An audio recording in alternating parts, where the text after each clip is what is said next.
Moin, I'm Catherine and today I'm in bed with another Top 5 Wednesday video. I'm going to leave everything about Top 5 Wednesday in the descriptions, and this week's topic is favorite angsty romances.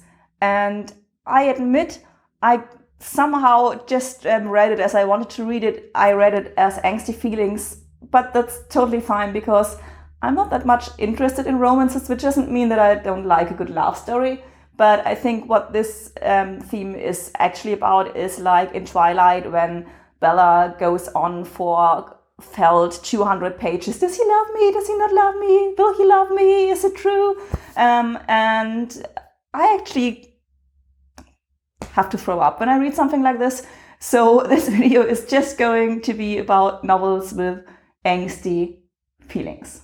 That being said, the first one I chose is actually about a love story. It's about the love story between the author Connie Palmen and another author, Ischa Meijer from the Netherlands, and how they met and how they fell in love with each other. And if you want to read something that makes you doubt if you ever were in love, this is a good way to start. Connie Palmen describes this love and all the feelings about the loss because Ischa Meijer is going to die after, I think, 3 years into their love story. And she describes it so very physically, all her feelings and all her pain, that you read this novel and things are happening all over your body all the time. This is very, very intense, but absolutely brilliant. Ischa Meijer by Connie Palmen.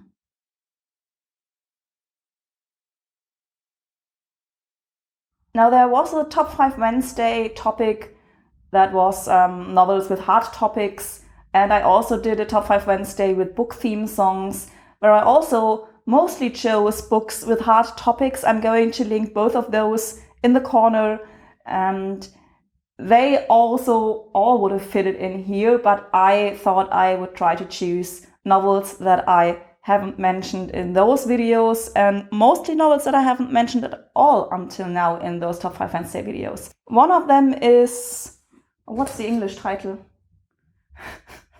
It's kind of a funny story by Vizzini, which is also, I think, a movie that I just saw, which is watchable. And this is about a teenage boy who feels a lot of pressure and gets depressed, admits himself into a clinic, and the people he meets in the clinic and what he feels and what he comes to find out about himself. And the very sad thing about this is that this actually happened to Ned Vizzini, and he overcame it for a couple of years, but then killed himself at the age of 32. So this is quite true.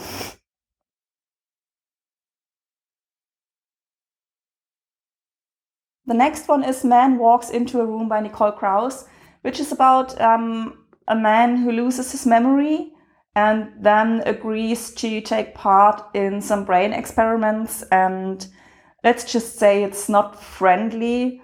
It's very brilliant. And what I loved about this novel is that mostly I think I like novels where I can empathize with one of the characters. And as this is a very blank character, you cannot empathize with him really. And you don't, I didn't really like him or particularly care for him, but the story is still so brilliant that it kept me reading, which for me is a huge success and has a lot to say about Nicole Krauss's writing. Very excellent, but also very hard.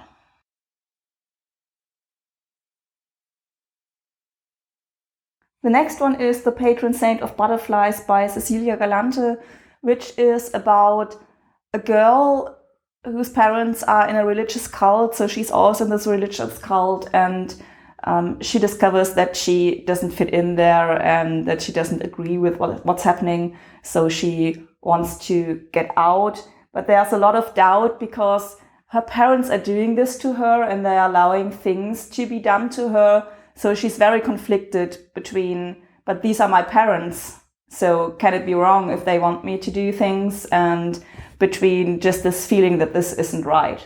Yeah, this is the story about her, very angsty, also a hard topic, but I found it, there are a few things that bugged me, but yeah, no, let's just say I still liked it very much.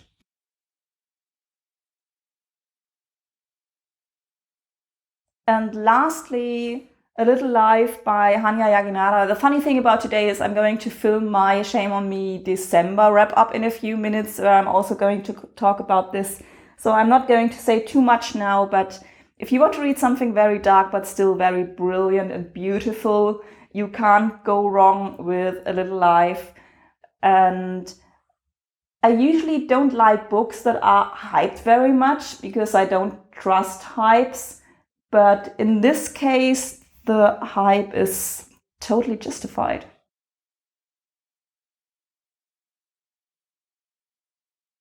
That's it for this Top 5 Wednesday video. I'm sorry that I went a little astray with the topic, but as I said, I'm just not that interested in romances. However, as always, don't forget, support your local book dealer.